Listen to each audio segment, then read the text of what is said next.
Gerard lari menuju arah Mado. Sampai di Mado, dokter sendiri dihadang, kemudian dipukuli dengan besi, kemudian digiring ke jurang dan langsung ditendang ke arah jurang. Pada pukul 9 lewat sekitar 11 menit, mereka bergerak lagi menuju ke barak yang kedua yang dipimpin langsung oleh saya sendiri sebagai ketua tim. Di situ kami ada 6 orang. Saya sendiri sebagai ketua tim, Paman Selo, Paman Emmanuel Abi, Paman Patra, Suster Christine, Suster Anti dan juga Suster Ella yang sudah menjadi almarhum. Pada saat itu juga mereka melakukan hal yang sama, menghancurkan kaca-kaca jendela dan juga memukul pintu-pintu, berusaha untuk masuk ke dalam untuk menyerang kami. Mereka juga menyiram bensin di sekitar barak medis dan juga mulai membakarnya. Saat pembakaran terjadi, yang ada di dalam puskesmas hanya tersisa saya, Paman Patra dan juga ketiga suster itu. Paman Eman saat itu berada di dalam puskesmas karena sedang buang air besar. Pada saat itu sedang terjadi pembakaran, saya sendiri meminta untuk ketiga teman putri saya atau suster untuk kami segera keluar dari dalam barak itu. Tetapi karena mereka perempuan tidak bisa mengantisipasi situasi, sehingga mereka memilih lebih tenang di dalam barak itu. Makin lama asap makin tebal, rumah sudah mulai barak sudah mulai terbakar, sehingga saya memilih untuk mengurung ketiga teman suster tadi bersama saya langsung di dalam kamar WC karena agak lebih aman. Sekitar pukul 9 lewat 20 menit sudah tidak bisa ditahan lagi karena memang rumah sudah plafon-plafon yang terbakar sudah mulai pada runtuh, sehingga saya memilih untuk mengajak ketiga suster ini untuk keluar dari dalam barak medis. Pada saat kami berusaha untuk lari menghindari amukan KKB, kami memilih lari ke depan, mereka sudah menghadang kami pada posisi depan. Kemudian saya berusaha merangkul ketiga suster menuju ke jurang, tetapi sampai di belakang jurang yang ada di belakang barak medis juga mereka sudah berada di situ dengan diperlengkapi senjata dan juga busur dan anak panah. Akhirnya saya berusaha untuk mengamankan ketiga suster ke rumah warga yang terdekat jaraknya sekitar 5 meter dari barak medis itu. Sesampainya di situ mereka juga ada di situ berusaha untuk membakar rumah warga yang di sebelah. Akhirnya saya memilih untuk mengamankan ketiga suster di dalam gedung di dalam kamar mandi dari rumah masyarakat itu. Sekitar 30 menit kami berada di dalam kamar WC. Kejadian semakin brutal, mereka semakin membabi buta, memanah teman kami Paman Emmanuel Abi.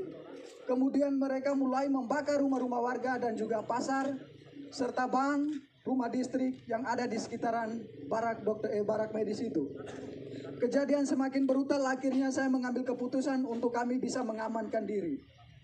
Dalam hitungan detik saja, saya sebagai laki-laki mengamankan 3 orang perempuan pastinya tidak bisa karena mereka mengejar kami dengan senjata dan juga busur dan anak panah. Tidak ada jalan lagi, kami memilih lari ke depan, mereka sudah menghadang ke samping kiri kanan dan juga mereka sudah menghadang semua. Akhirnya di belakang kami terdapat jurang yang cukup terjal, kedalamannya sekitar 500 meter dengan sudut ketajaman itu sekitar 90 derajat. Tanpa berpikir panjang, saya bertanya kepada ketiga suster itu bagaimana kita harus mengamankan diri. Mereka menjawabnya, kita lompat saja. Akhirnya tanpa berpikir panjang, saya menghitung 1 sampai 3 dan saya sendiri lompat pertama. Kemudian ketiga suster mengikuti saya untuk melompatnya. Sesampainya di bawah kami pikir bahwa kami sudah aman dari kejaran mereka, tetapi mereka tetap mengikut kami ke bawah. Sampai ke bawah saya sendiri tersangkut di akar pohon. Kemudian ketiga suster yang lainnya, yang satunya Suster Chris tersangkut di pohon juga. Suster Ella tersangkut di antara semak-semak. Kemudian Suster Anti, dia melompat jaraknya sekitar 150 meter ke kedalaman jurang ini gitu. Dan dia juga tersangkut di semak-semak. Mereka terus mengikut kami ke bawah, kemudian mendapati Suster Anti di bawah. Kemudian mereka naik, dapat lagi Suster Ella yang sekarang sudah ada di almarhum. Kemudian mereka dapat lagi Suster Chris. Saya sendiri mereka tidak dapat karena saya sembunyi di antara tebing dan juga akar-akar. Kemudian mereka mengumpulkan ketiga suster ini. Kemudian mereka semakin membabi buta. Mereka mulai menelanjangi suster dengan tidak membuka pakainya secara sopan, tetapi mereka menelanjangi dia dengan parang tajam atau parang, langsung dipotong saja pakaian mereka, mulai dibuka dari baju sampai celana dalam semuanya. Mereka tidak ditelanjangi, kemudian mulai dianiaya secara tidak manusiawi. Paha mereka ditikam, muka mereka ditonjok, kemudian minta maaf tetapi kemaluan mereka ditikam juga dengan parah. Kejadian semakin brutal karena jumlah mereka semakin banyak. Akhirnya suster-suster ini tidak berdaya lagi. Mereka semakin lemah, akhirnya mereka pingsan. Dalam keadaan pingsan mereka dipikir bahwa mereka sudah meninggal, sehingga terpaksa mereka didorong lagi ke dalam jurang yang lebih dalam. Kedalaman jurang itu sekitar 300 sampai 400 meter. Suster Christine yang didorong pertama, kemudian Suster Anti dan juga Suster almarhum atau Suster Ella. Sesampainya dibawa ke dalam jurang itu, Suster Anti langsung pingsan, dalam keadaan pingsan tidak sadarkan diri. Suster Chris masih sempat dari pingsannya bisa sadar. Suster Ella juga dari pingsannya bisa sadar kembali. Akan tetapi dalam keadaan itu mereka tetap ikut ke bawah. Kemudian Suster Anti dan Suster Chris masih bisa bertahan untuk memilih untuk menghindar dari mereka dengan menyembunyi di semak-semak. Suster Ella yang sudah tidak, walaupun dalam keadaan sadar tetapi sudah tidak berdaya, nyangkutnya di pohon sehingga mereka ikut ke bawah lalu membunuhnya secara babi buta dengan menikam di bagian perut-perutnya dan juga kemungkinan mulutnya dibelah. Sehingga Suster almarhum dinyatakan meninggal pada saat itu. Kemudian teman-teman yang lain dari barak dokter, Paman Lukas dan juga Paman Siti, Suster Siti, mereka langsung bergegas menuju ke mengamankan diri di Koramil dengan pengamanan para TNI yang ada di tempat itu.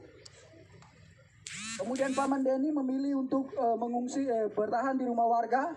Dokter sendiri langsung ditendang ke jurang. Paman Gerat yang lari bersama dokter ke Mado, sampai dengan detik ini juga belum ditemukan.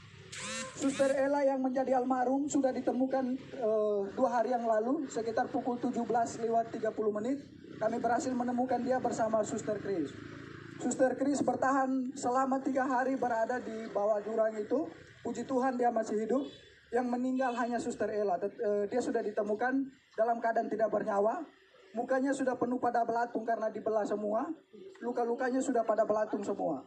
Dan kemungkinan ini hari ke-5, ke-6-nya. Sehingga mungkin almarhum tinggal tulang atau daging, sisa-sisa dagingnya saja. Kemudian Paman Lukas dan juga Pak Suster Siti langsung diamankan oleh pihak tentara yang ada di Koramil menuju ke pos Pamtas 403 yang ada di ketinggian atau yang di puncak. Kemudian Paman Denny juga dari rumah warga bergegas menuju ke Koramil mengamankan diri di pos Pamtas bersama dengan pihak dari Koramil juga. Dokter sendiri bertahan selama berada di jurang dari pukul 9 lewat sampai sekitar pukul 9 malam. Baru dokter dari jurang menuju ke arah pos Pamtas 403. Saya, Paman Eman dan juga Paman Patra bersama Suster Anti dan juga Suster Chris masih tetap berada di dalam jurang. Pada pukul 5 sore saya sendiri berusaha, karena melihat situasi sudah aman, saya berusaha keluar dari semak-semak. Kemudian berlari menuju ke Koramil. Sesampainya di Koramil tidak ada petugas karena petugas semua sudah diarahkan ke pos Pamtas. Sehingga saya memilih mengamankan diri di salah satu rumah warga yang ada di sekitaran Koramil itu. Paman Patra tetap memilih dan juga Paman Eman tetap memilih bertahan di jurang bersama dua suster. Tetapi posisinya terpisah. Kemudian pada malam harinya Paman Eman yang terkena busur itu, dia memilih untuk naik pada sekitar pukul 10 malam. Kemudian dia berusaha tidur di bawah kolom rumah warga yang ada di sekitaran jurang itu. Paman Patra tetap bertahan. Kemudian pada pagi harinya sekitar pukul 6, Paman Eman bergegas menuju ke Koramil untuk meminta perlindungan. Begitu juga Paman Patra. Sehingga pada sekitar pukul 7 kami 3 bertemu di Koramil dalam keadaan selamat. Suster Anti dan Suster Kris masih tetap bertahan di jurang.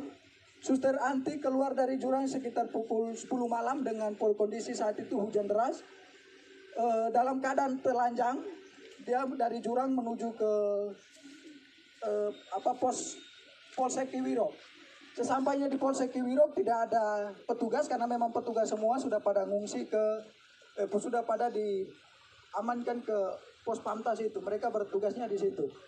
Kemudian Suster Anti memilih untuk bertahan di pos, tetapi karena takut dengan situasi, dia berusaha keluar dari pos lalu kembali bersembunyi di semak-semak.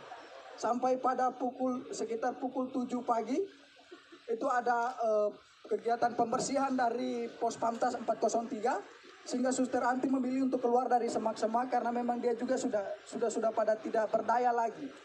Menurut keterangan dari Suster Anti bahwa pada saat itu dia sudah pada siap untuk pasrah, untuk mati karena memang sudah tidak sama sekali tidak berdaya, tetapi dia berusaha merangkak pelan-pelan sampai ke pos polsek sehingga berteriak dan meminta pertolongan daripada pihak pos Pamtas. Istirahat dulu. Namanya siapa? Namanya?